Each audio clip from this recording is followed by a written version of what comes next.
Get out! Hello tankers and tankettes, welcome to a replay of mine, kind of from the archives. It's an 8.10 replay, so it's a few months old, but not that old in the scheme of things. This is the IS-4, and I'm with Circon in his 121, and you don't see him play it that much. I don't think he thinks it's one of the better tier 10 mediums, but you know, it's in his garage all the same. He's got quite a few tier 10s, more than I have, although I did buy 2 this weekend, so you might see them coming up very soon in a live commentary video. I took advantage of the fact there was a 15% off tier 9s and 10s to buy not only an FV4202, because as you know I've been doing the medium mission, and that has taken me up the British medium line, and basically through the tier 9, the Centurion 7.1, that's been my fastest high tier grind ever. I went through the Centurion 7.1 in something like 2 weeks. And that's crazy for me. I never grind tanks that much, but it just goes to show you, with a premium account and a lot of grinding, that you can go through even a high tier vehicle really quickly. The other one that I bought was the E100, but that is one of the few tier 10s that actually need some grinding on it to unlock something. In this case, the 152mm gun, or 152? No, it's just 150mm, I think. Yeah, I'm thinking of the Russians, they've got 152s. So that needs a ways to go before it actually is unlocked, but yeah, I don't know, that promises to be interesting. So, to the battle at hand, this is Severogorsk, and it's old Severogorsk. We're actually on the west flank, and that's not something you'd particularly see us doing these days because the map has just changed so drastically. Both the west and east flanks are fairly corridor-ish, and the west flank especially now is just a straight up corridor basically. So when people talk about the corridor, I can't even say it, the corridor-ification. I had to say that word almost in 2 bits because it's not even really a word. That thing. I just did not sleep well last night. I'm probably going to be derpier than usual with my words, and that's a high bar to pass,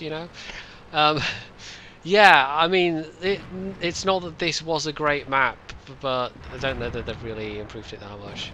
As you can see, Circon in the space of about 5 seconds just lost pretty much most of his health.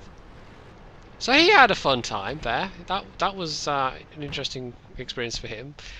I'm trying to get a shot on this 5120. There's probably stuff in the way, but I'll pull the trigger just in case, because sometimes I think that was the thing from 8.10, that sometimes you wouldn't get the outlines. And you see there, I do actually have a penetration marker, but it might be on a dead tank, or it might be just a bit of the 5120. So sometimes, even though you couldn't actually see an outline of the tank, it was still worth shooting, because it might just be that the outline wasn't displaying. You did actually have a shot, it's just, the game didn't tell you so. So Circon is, I mean, this was, like I said, a couple of months ago at least, so I'm kind of not remembering it that clearly, but I imagine he was fairly urgently asking for help at this point. This is also a match with 3 artillery, and there's one of them who is for some reason poodling around in the middle. And there we go, I finally get a clear shot on the 5120, so I do take a moment to take him out, because that is, a fairly high value target, a high tier autoloader. So I'm just going to push up and try and help Circon, and everyone's looking rather bruised on this corner. And I've taken a while to get here, probably a little bit longer than I actually needed to take. But the fact is that we've got this bit of this corner, and it kind of looks like the T-57 Heavy has backed off, and maybe it's just the mouse. So I have got all my hit points and I've got good armor, so I just basically lead the charge, and the idea is that we would push round and just take the mouse completely. And I flail a little bit there. But no, the T-57 Heavy is, as it turns out, very much still there, which is bad. I shoot and it goes into his tracks, and that's kind of annoying because we really need to damage that guy. The mouse has also got a lot of health, but you see the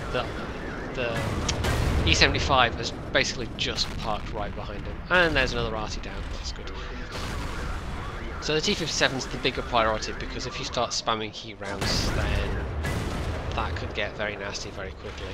And everyone else has just been chipping away at the health of this mouse, who, I mean, he's looking at me, and I'm not too worried about him. There we go, I track see that one. Just because I know his pen is good enough for my lower front plate, but if I'm angled sufficiently, I've got less to worry about from him than I do the T-57 Heavy. So, I put rather a snapshot into his turret, back off again. Still 2 arties left on the enemy team, but this ought to be relatively artillery safe. The rest of the map, I mean, it's about 5 minutes in and we're at 7-8. I'm not even trying for the mouse's lower front plate here. I mean, he's angled that, at least. He isn't really angling the turret, but he's angled that sufficiently that it would be a bit tougher. And that was a miss from Circle there, I think. And also, I know well enough from driving the mouse that if you don't angle your turret well, that's what happens to you. Now, the T-69 was purely shooting heat, I think. So, oh, there we go. I'm just relying on my armor here. I know I've got to take the brunt of this. I'm just angling against this guy. But the T-69 starts shooting heat at me as well. And it all just goes in my track, apart from, I think, one shell. And that's why firing a lot of heat can sometimes be counterproductive. So there we go. My tracks ate all but one shell just because he was firing nothing but heat, basically. Circle knows he's reloading, so he's going to press rounds, and I kind of do a derpy thing. Yep. Well done, me. Anyway, let's just ignore that I just did that, because that's the kind of thing I'd do in a scout tank normally. So I used my repair kit already, as you can see, so I didn't have the option of just repairing. But anyway, that's their derp scout down, and it's now a matter of hunting the last two. And we know that their 416 is basically taking out our artillery, and the IS-3, well, we know exactly where he is. So we're going to speed things up slightly, and yeah, it's just hunting down the last tanks. Circon's gone to help the E-100, and I'm going for the 416 because it's going to be quicker this way, basically. The IS-4 is not the fastest tank. As you can see from this game, I mean, it's pretty tough.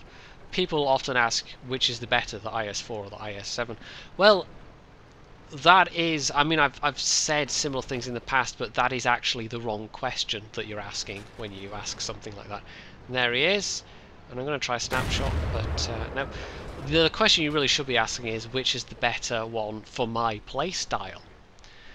And the IS-4 is a very good, a very capable all-rounder, and it's got very good side armor. It's not quite mouse side armor, but it's still pretty damn strong. It's got fairly tough frontal armor. The upper front plate's amazing. The lower front plate is the weakest part, basically, and even then you can see earlier when I was angling that I was getting a lot of tracks. My tracks were eating a lot of the shots, basically. And we're just hunting this guy down. 6 sensors has gone off, so we know he's in this corner.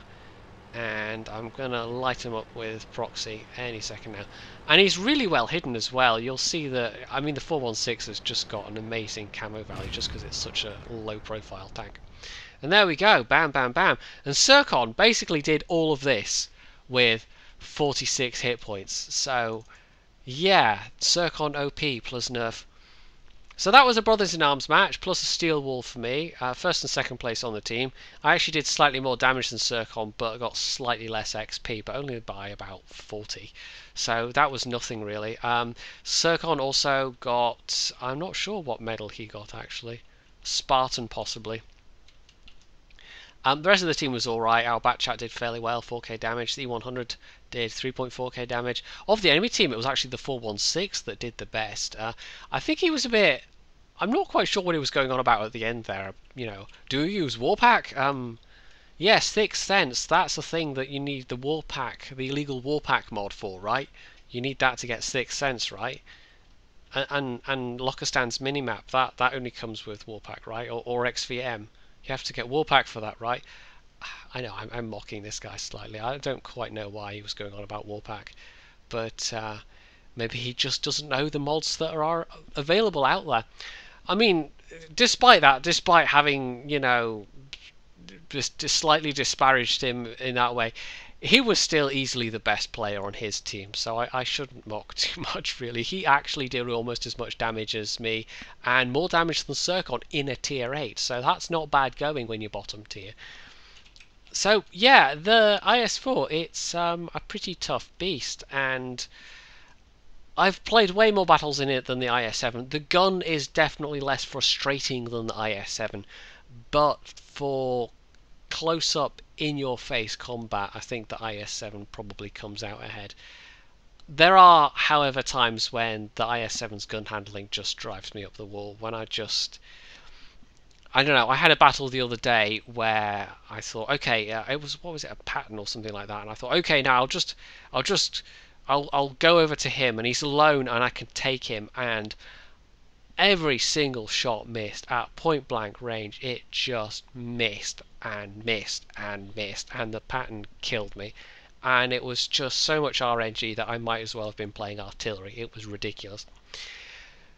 But anyway, they're both good machines in their own way. Is kind of the gist of what I'm vaguely aiming towards here. Like I said, I didn't sleep so well, so I'm a bit more waffly than usual. So, if you enjoyed this replay regardless, you can hit the like button, you can leave any comments below, you can subscribe to my channel, and as always, stay tuned for more.